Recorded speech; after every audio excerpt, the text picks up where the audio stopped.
আসসালামু আলাইকুম। শুরু করছি ইলমা বেহরোজের উপন্যাস নবরা, পর্ব ২৯। রাইহার ঘুম ভাঙল একটা অদ্ভুত স্বপ্নের মাঝখানে। গাল দুটো লাল টকটকে আর মুখ ভরা ঘুমের ঘোর। বিছানায় উঠে বসে কিছুক্ষণ নিস্তব্ধ হয়ে রইল। মনের পর্দায় তখনও নাচছে স্বপ্নের টুকরো টুকরো ছবি। সকালের মিষ্টি রোদ্দুর বারান্দার রেলিং টপকে ঘরে ঢুকেছে। রাইহা তাড়াতাড়ি একটা বই তুলে নিয়ে বেরিয়ে পড়ল বাগানের দিকে। দূরে খামার বাড়ির সামনে লোকজনের ভিড় চোখে পড়ল। কিছু একটা ঘটেছে নিশ্চয়ই, মনে মনে ভাবল সে। বাগানের পথ ধরে হেঁটে পুকুর ঘাটের সিঁড়িতে গিয়ে বসল। হাতে একটি ইংরেজি প্রেমের উপন্যাস। গতকাল থেকে এই বইয়ের পাতায় ডুবে আছে সে। মধ্যরাত অবধি চোখ রেখেছিল পাতার পর পাতায়। এক তরুণীর অসামান্য প্রেমের গল্প, একজন পরিণত বয়সী পুরুষের প্রতি। ভোরের স্বপ্নেও দেখল নিজেকে এমনই এক মধ্যবয়স্ক মানুষের সান্নিধ্যে, যদিও তার মুখটা এখন আর মনে করতে পারছে না। সকাল হতেই জলখাবার না খেয়েই ছুটে এসেছে পুকুর ঘাটে, বইটার শেষ পর্যন্ত পড়ে ফেলার তাগিদে। নিজের এই আচরণে মনে মনে হাসল রাইহা। পরনে তার ললিতার দেওয়া কমলা রঙের সালোয়ার কামিজ। কত যত্ন করেন তিনি রাইহাকে। নিজের মাও কখনো এতটা স্নেহ দেখাননি। শুধু বাবার সঙ্গে প্রতিযোগিতা করে তাকে নিজের কাছে টেনে রাখার চেষ্টা করেছেন সারা জীবন। বিকেলের নরম রোদে রাইহা উপন্যাসের পাতা খুলল। ঠিক যখন গল্পের দুই নায়ক নায়িকা পরস্পরের কাছাকাছি আসছে, হঠাৎ পেছন থেকে জাওয়াদের গম্ভীর কণ্ঠস্বর ভেসে এলো, এখানে আমি বসি। রাইহা চমকে উঠে বলল, তো? জাওয়াদ রাইহার থেকে ৩ ধাপ উপরে বসে কপট গাম্ভীর্যে বলল, তুমি বসেছ কেন? রাইহা বিস্ময়ের চোখ বড় বড় করে বলল, বসলে কি হয়েছে? জাওয়াদ ভ্রু কুঁচকে কিছুক্ষণ চুপ করে রইল। তারপর নিজের সঙ্গেই কথা বলার মতো বলল, থাক, বাদ দাও। তারপর খামার বাড়ির দিকে তাকালো সে। দূর থেকে সবাইকে পিঁপড়ের মতো দেখাচ্ছে। 2 জমিদারই সেখানে উপস্থিত, তাই সে যাচ্ছে না। কি করে যে এতগুলো গরু একসঙ্গে মারা গেল?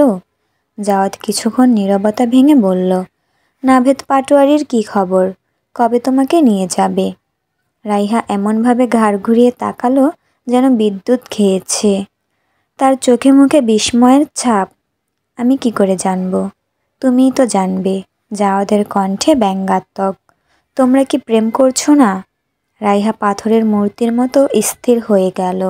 তার চোখ দুটো বড় বড় হয়ে উঠল বিস্ময়ে। কয়েক মুহূর্ত কেটে গেল নীরবতায়। তারপর নিজেকে সামনে নিয়ে বলল, কে বলল আমরা প্রেম করছি? জাওয়াদের চোখে মুখে এবার বিস্ময়ের ছোঁয়া। রাইহা আর নাভেদের নিত্যদিনের কথোপকথন, হাসি ঠাট্টা, একসাথে বেড়ানো দেখে সে ভেবে নিয়েছিল দুজনের মধ্যে নিশ্চয়ই কিছু একটা আছে। কিন্তু রাইহার প্রতিক্রিয়া তাকে হতভম্ব করে দিল। প্রেম করছো না? তার কণ্ঠে এবার বিশ্বাস করতে না পারার সুর। আশ্চর্য। রাইহার ঠোঁটের কোণে একটা ছোট্ট হাসি। না। জাওয়াদ নিজের ধারণাকে যাচাই করার চেষ্টা করলো। ওহ, নাভেদ পাটোয়ারি তো ভীষণ সুদর্শন, তাই ভেবেছিলাম। কথাটা শেষ না করেই থেমে গেল সে। বরং বেশি ভালো। আমার এত ভালো মানুষ ভালো লাগে না। অদ্ভুত। সত্যি বলছি, আসলে বড্ড সহজ লাগে নাভেদকে। আমি চাই জীবনে একটু জটিলতা, একটু চ্যালেঞ্জ। সব কিছু যখন একদম পারফেক্ট থাকে তখন কেমন যেন ফাঁকা ফাঁকা লাগে।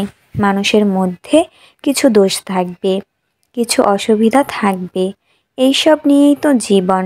লন্ডনে থাকতে দেখেছি, ওখানে সব কিছু এত অর্গানাইজড, এত পারফেক্ট, তবুও কোথাও যেন প্রাণ নেই। একটু হেসে বলল, আমি চাই খুঁত থাকুক, কিছু বাধা থাকুক, কিছু মিলবে, কিছু মিলবে না।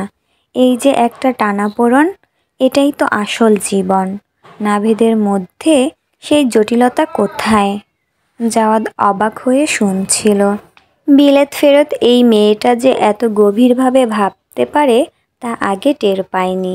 ঠোঁট উল্টে হাতের তালু দিয়ে তালির মতো আলতো করে একটা শব্দ তুলে বলল, এই প্রথম তোমার কোনো কথা আমার ভালো লাগলো। কেন, আমি কি সবসময় খারাপ কথা বলি? রাইহা ঘুরে বসতে গেলে হঠাৎ করেই কোলের ওপর থেকে উপন্যাসটা গড়িয়ে পড়ল সিঁড়িতে। জাওয়াদের চোখ পড়ল বইটির ওপর। এটা কি আমার বই না? রাইহা একটু উদ্ধত ভঙ্গিতেই বলল, তাতে কি হয়েছে? আমাকে না জানিয়ে আমার বই নিয়ে এলে কেন? তুমি তো কাউকে তোমার বই ধার দাও না, তাই বলে লুকিয়ে নিয়ে আসবে? রাইহা চুপ করে রইল। তারপর বইটা কুড়িয়ে নিয়ে প্রায় ফিসফিস করে বলল, সরি।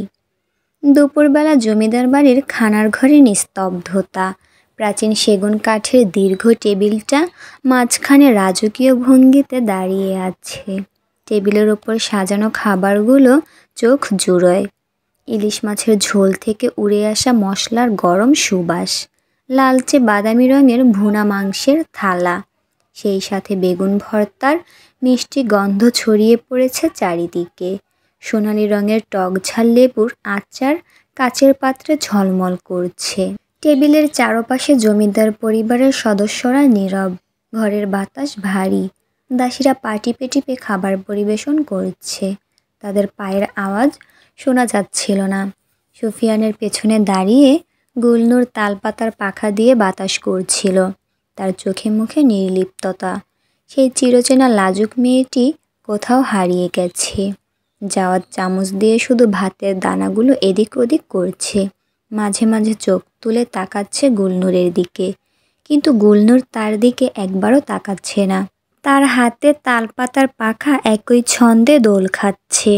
চোখ স্থির, মুখে কোনো ভাব নেই। গুলনুর, জাওয়াদ গলা পরিষ্কার করে ডাকল, মাছের ঝোল দাও তো একটু। গুলনুরের হাতের পাখা একই তালে চলছে। সে শুধু পাশের দাসী রাশেদার দিকে তাকিয়ে ঈষৎ মাথা নাড়ালো। রাশেদা তৎপর হয়ে মাছের ঝোল এগিয়ে দিল। জাওয়াদ আবার বলল, গুলনুর, একটু পানি দাও। গুলনুর এবারও নীরব। আরেক দাসী এগিয়ে এলো পানির গ্লাস নিয়ে। গুলনুর, জাওয়াদের গলায় এবার স্পষ্ট ধমক, আমার জন্য তাজা লেবু পাতা আনো।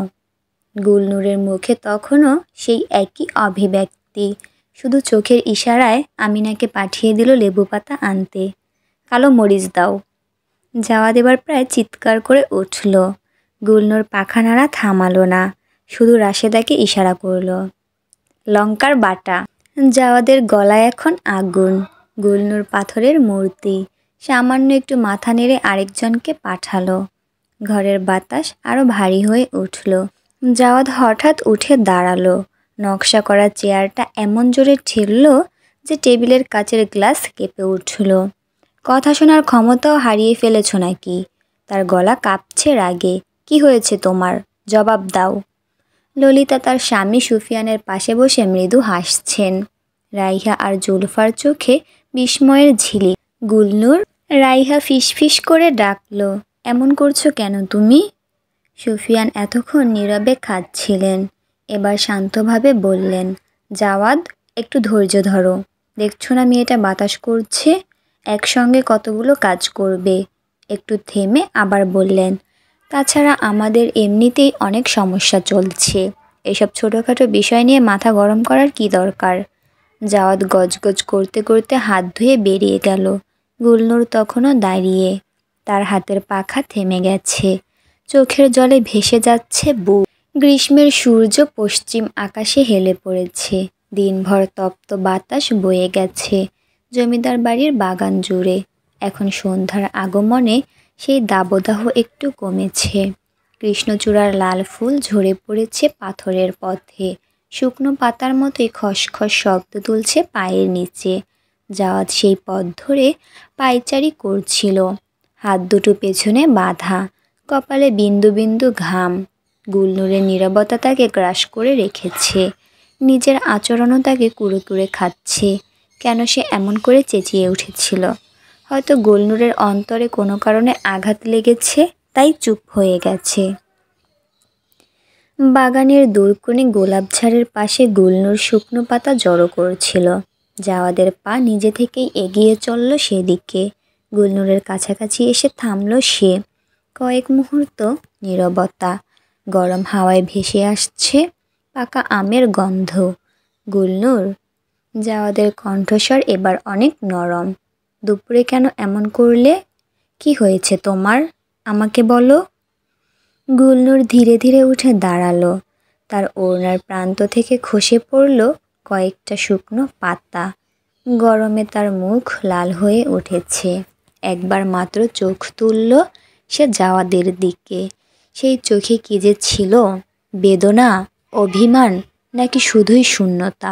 বোঝার আগেই সে কুর্নিশ করল বিনীতভাবে, যেন একটা যন্ত্র, তার মধ্যে প্রাণের কোনো স্পন্দন নেই।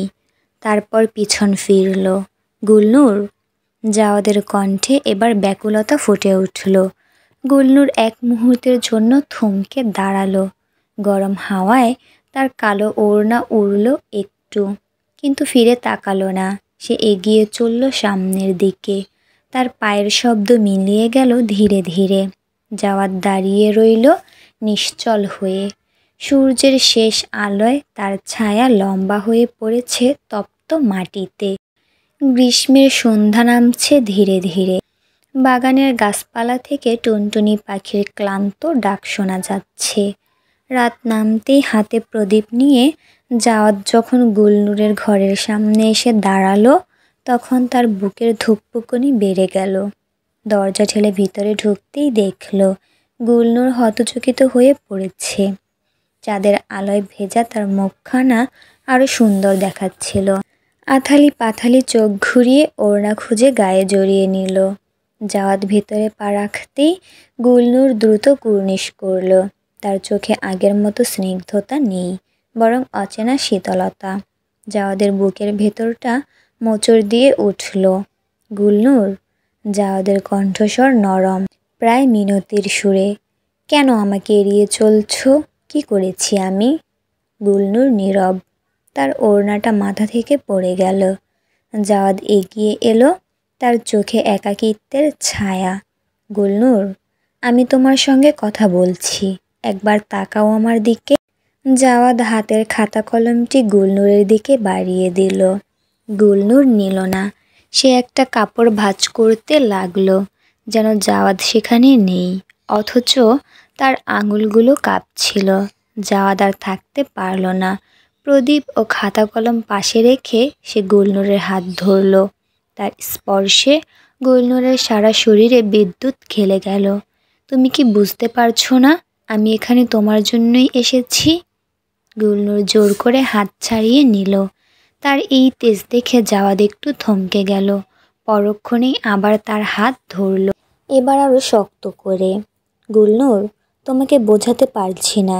তুমি যদি আমার কাছ থেকে দূরে সরে যাও, তাহলে এই বাড়িতে আমার শ্বাস নেওয়াও কঠিন হয়ে পড়বে। এই বিশাল বাড়ি আমার কাছে কারাগারের চেয়েও ভয়ঙ্কর মনে হবে। গুলনুর আবার হাত ছাড়াতে চেষ্টা করল, কিন্তু জাওয়াদ এবার ছাড়ল না। গুলনুর মাথা তুলে তাকালো। জাওয়াদের চোখে যে আকুলতা দেখল, তা তাকে চমকে দিল। এই মানুষটা কেন এত ব্যাকুল হয়ে তার কাছে এসেছে? কেন তার একদিনের দূরত্ব সহ্য করতে পারছে না? তার বুকের ভেতর কেমন করে উঠল। তুমি যদি না বলো আমি বুঝবো কি করে? জাওয়াদের কণ্ঠে কাতরতা। তুমি ছাড়া আমাকে বোঝার মতো কেউ নেই গুলনুর। গুলনুর তখনও তাকিয়ে আছে, তার চোখে বিস্ময়। এই প্রথম কেউ তার জন্য এতটা ব্যাকুল হলো। এই প্রথম কারো চোখে তার জন্য এতটা আকুলতা দেখল। গুলনুরের চোখের কোণে জমে থাকা অশ্রুবিন্দুটি তখনও গড়িয়ে পড়েনি। জাওয়াদের তীক্ষ্ণ দৃষ্টি সেটি ধরে ফেলল। নিমেষের মধ্যে তার আঙুল উঠে এলো গুলনুরের চোখের কোণে। সেই কোমল স্পর্শে গুলনুরের সারা শরীর শিহরিত হয়ে উঠল। বুকের ভেতর যেন হাজার প্রজাপতি ডানা ঝাপটাচ্ছে, এমন অনুভূতি সে আগে কখনো অনুভব করেনি। কাপা হাতে খাতা কলমটি টেনে নিল। প্রদীপের আলোয় তার আঙুলগুলো নাচতে লাগলো কাগজের ওপর। ধীরে ধীরে সে লিখল, আমি নিরুপায়। বড় বেগম আপনার থেকে দূরে থাকতে বলেছেন। জাওয়াদ যখন সেই লেখা পড়ল, তার কপাল কুঁচকে গেল, চোখের তারা জ্বলে উঠল আগুন। তোমাকে বকেছে? তার কণ্ঠে ক্রোধ। গুল্লু নীরবে মাথা নিচু করে রইল। হঠাৎ জাত ঘুরে দাঁড়ালো ললিতার ঘরের দিকে। তার চোখের দৃষ্টি দেখে ভয়ে গুলনুরের বুক কেঁপে উঠল। প্রদীপের শিখা নেচে উঠল একটা হাওয়ায়। গুলনুর দ্রুত তার পিছু নিল। রাতের অন্ধকারে তাদের দুটি ছায়ামূর্তি এগিয়ে চলল, একজন দৃঢ় পদক্ষেপে, অন্যজন লুকিয়ে ভীত সংশয়াকুল পায়ে।